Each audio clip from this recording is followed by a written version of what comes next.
ভাইয়া, এই চকলেটগুলো আপুর জন্য। আপু অনেক পছন্দ করে। আমি যে দিয়েছি সেটা কিন্তু বলবেন না। কেন? তুমি তোমার আপুকে দিচ্ছ, এটা বলতে সমস্যা কোথায়? এমনি আপনি যদি বলে দেন তাহলে কিন্তু আমি আর আপনার সাথে কথা বলবো না। আরে রে শালা বাবু, বোনের সাথে এত রাগ অভিমান কিসের? আচ্ছা ঠিক আছে, আমি বলবো না। থ্যাংক ইউ ভাইয়া। ঠিক আছে, যাই তাহলে। সাবধানে যান।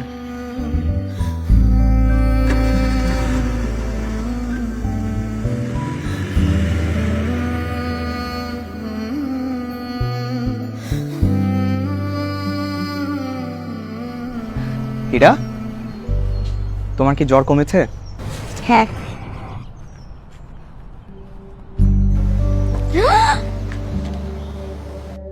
এই চকলেট তুমি কোথায় পেলে? ইমনের সাথে দেখা হয়েছিল তোমার? ইমন? ইমনের সঙ্গে কেন আমার দেখা হবে? তাহলে তুমি কিভাবে জানলে যে এটা আমার পছন্দের চকলেট? তুমি আমার একমাত্র বউ, আর তোমার পছন্দের খোঁজখবর আমি রাখবো না, সেটা কি হতে পারে? তুমি আমাকে মিথ্যা বলছো। আরে, তোমার যদি আমাকে বিশ্বাস না হয় তুমি ইমনকে ফোন দিয়ে জিজ্ঞাসা করো। আর আমি ফ্রেশ হয়ে আসি। হ্যাঁ,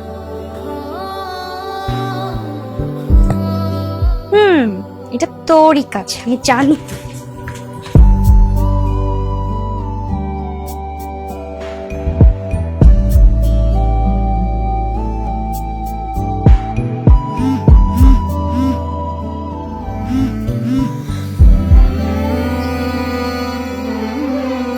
এখনো আমার উপর রাগ করে আছে, কিন্তু আবার ঠিকই চকলেট পাঠিয়েছে। লেজ কাটা শয়তান।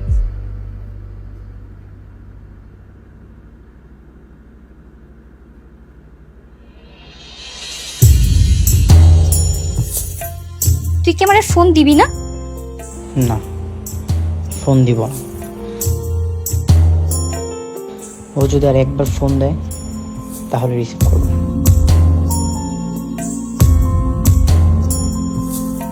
এত উত্তেজিত না হয়ে মাথা ঠান্ডা করে একটা সমাধান বের কর। কেন মা? আমি কেন মাথা ঠান্ডা রাখবো? রাস্তাঘাটে বখাটেরা আমার বোনকে ডিস্টার্ব করবো, আমি মাথা ঠান্ডা রাখবো? থাক ভাইয়া, আমি না হয় কালকে থেকে অন্য পথ দিয়ে আসা যাওয়া করবো। কেন? তুই কেন অন্য পথ দিয়ে যাতায়াত করবি? আমি কি মরে গেছি? তোর ভাই এখনো বেঁচে আছে। রাস্তার ওই কাঙ্গালগুলা জিব্বা আমি টেনে ছিঁড়ে ফেলবো। তুই ছাড়া দুনিয়াতে আর কারো ফোন নেই? আর কারো ভাই তোর মতো পাগলামি করে? তুই কি বলেছিস এটা?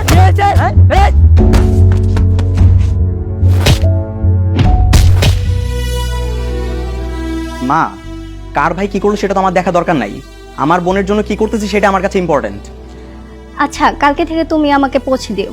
এখন আর এসব নিয়ে কথা বলো না। এই কথাটা যেন তোর মনে থাকে। কোনো বাহানা দিয়ে একা একা বাসা থেকে বেরোবি না। আর ওই বলার আমি রাস্তায় ফেলায় পিটাবো ইচ্ছা মতো।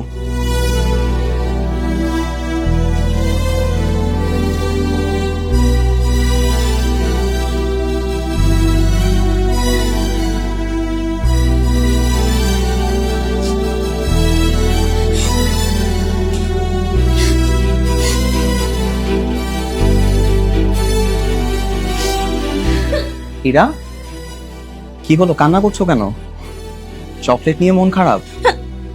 না, তাহলে কি হয়েছে? কিছু হয় নাই। দেখো, তোমার মনের মধ্যে কি চলছে সেটা আমাকে বলো। তুমি তোমার বোনকে যেভাবে সাহস দিলে না, আমার ভাইও সবসময় আমাকে এভাবে প্রোটেক্ট করতো।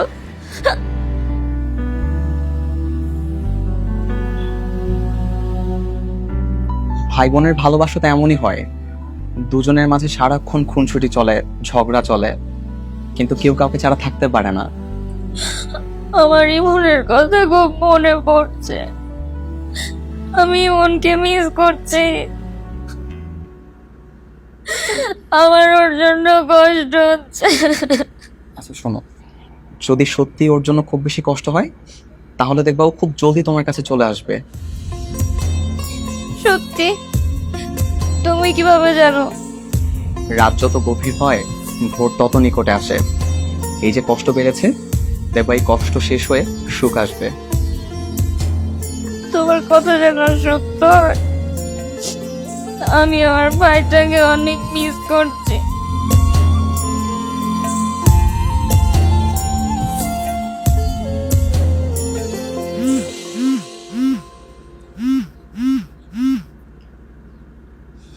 হ্যালো, কে বলছেন? ইমন, আমি শিহাব, তোমার দোলা ভাই। ও ভাইয়া, কেমন আছেন? আমি তো ভালো আছি, কিন্তু তোমার বোনের শরীরটা না খুব একটা ভালো নেই। কি বলছেন ভাইয়া? আপুর কি হয়েছে?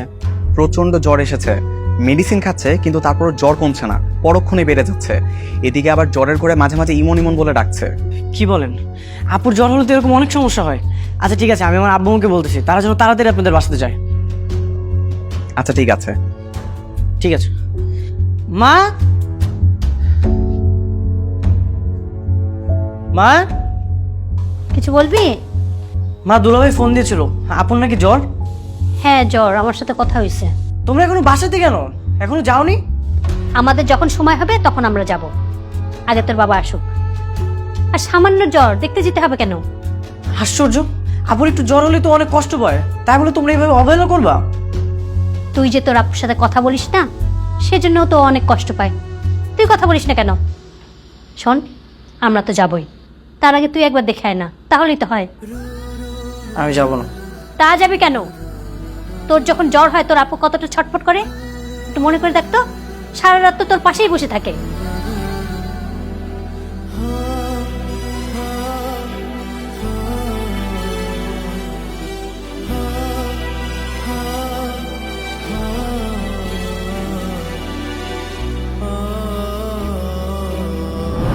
বারবার বলি যে বৃষ্টিতে ভিজবি না, বৃষ্টিতে ভিজলে যে জ্বর আসে জানিস না, তবু ভিজতে গেছিস কেন? এই তুই তো বগল বগল করিস না তো, ভালো মতো মাথায় পানি দে। এই এত মোড়ামুড়ি করিস কেন? চুপচাপ শুয়ে থাকতে পারিস না? দেখতেছিস না মাথায় পানি দিচ্ছি? তোর মাথায় পানি দিতে হবে না, তুই এখান থেকে যা, আমার আমার চোখের সামনে থেকে যা।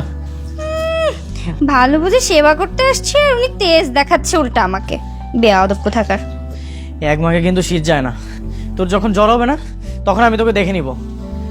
দেখে নিস, তুই তো দেখবি না, আমি তো তাও দেখতেছি।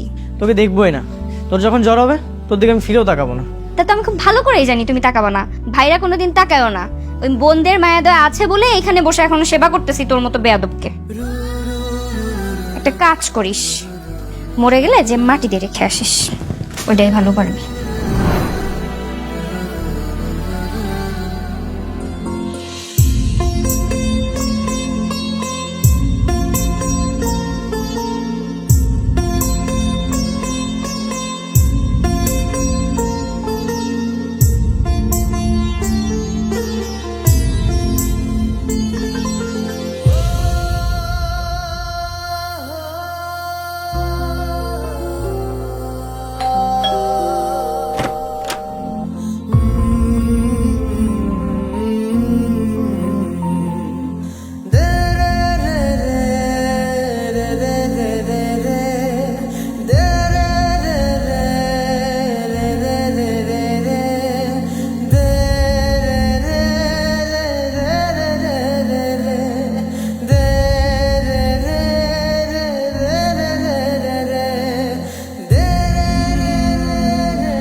ইমন ভাই, তুই আসছিস?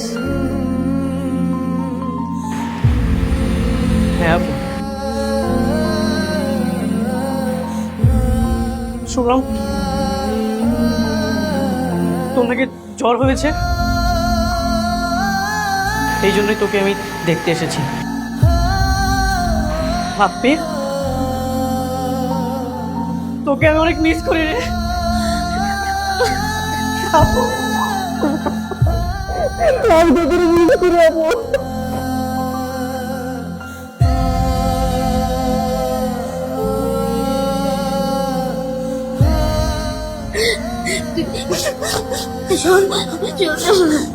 আপুর উপর কেউ এত রাগ করে বল?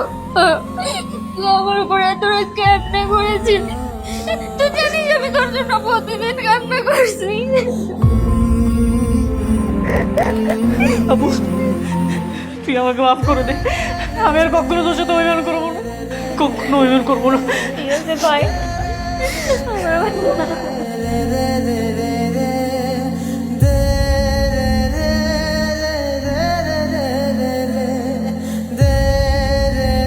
এভাবে দরজায় দাঁড়িয়ে আর কতক্ষণ কান্না করবা? ইমনকে ভিতরে নিয়ে আসো। হ্যাঁ তাই তো, আমার ভাই কতদিন পর আসছে। কাঁদে না ভাই, আসতো। আই ভাই, এখানে বস বস বস। কি খাবি তুই? হ্যাঁ দাঁড়া, তোর খাওয়ার ব্যবস্থা করে। শোনো না, যাও না একটু বাজারে যাও, বাজার করে নিয়ে আসো। আপু কিচ্ছু করা লাগবে না, তো শরীরে না জ্বর। আরে জ্বর পালাই গেছে, ভাইকে দেখলে আবার জ্বর থাকে নাকি? আমার জ্বর জানাতে পালাই গেছে। তুই কি খাবি? গরুর মাংস, রোস্ট, পোলাও, বিরিয়ানি, কোনটা খাবি? আপু আমি খেতে আসিনি, আমি তোর সাথে একটু কথা বলতে আসছি। জানিস আপু, বাসাতে না আমার অনেক একা লাগে রে। আমার কেউ আমার সাথে ঠিক মতো কথা বলে না। আমি আমি যেখানে যাই সেখানে না তোর স্মৃতি দেখতে পাই। আপু আমি না তোকে অনেক মিস করি রে। আসছে শয়তান একটা, ফোন দিলে ফোনও ধরে না, আবার বলে মিস করে। খুব তো আমার সাথে ঝামেলা করতে, বলতে চলে যা তুই, তুই বিয়ে করে এই বাড়ি থেকে গেলেই আমি বাঁচি। তোর জন্যই তো আমাকে এই বাড়ি থেকে চলে আসতে হয়েছে, আর এখন আসছে মিস করতে। এখন তুমি শান্তিতে আসো না? শোন, বড় বোন সব সময় মায়ের মতো হয়, মায়ের মতো আগলে রাখে। ভাইও কিন্তু ছায়ের মতো হয়, তোর জন্য কত মায়ের খেয়েছি না জানিস আপু। যখন আমি পিৎজা খেতে যাই তখনই তোর কথা মনে পড়ে, এই জন্য তো এখন আমি পিৎজাই খাই না। কি বলিস ভাই, তুই আমার জন্য পিৎজা খাস না? পিৎজা না তোর পছন্দের? দাঁড়া, তোর পিৎজা খাওয়ার ব্যবস্থা কর। তোমাকে আর বলতে হবে না, আমি অলরেডি 2টো পিৎজা অর্ডার করে দিয়েছি। তোমরা আরো বেশি করে কান্নাকাটি করো, কান্না করতে করতে যখন ক্ষুধা লেগে যাবে তারপর পেট ভরে পিৎজা খেও। আমি আর কান্নাকাটি করতেছি না, আমার ভাইও করবে না, তাই না ভাই? হ্যাঁ, তুই কিন্তু 1 সপ্তাহ আমার বাসায় থেকে যাবি, আমি 1 সপ্তাহ আগে তোকে যেতেই দেবো না, ঠিক আছে? ঠিক আছে আপু। ওকে ভাই।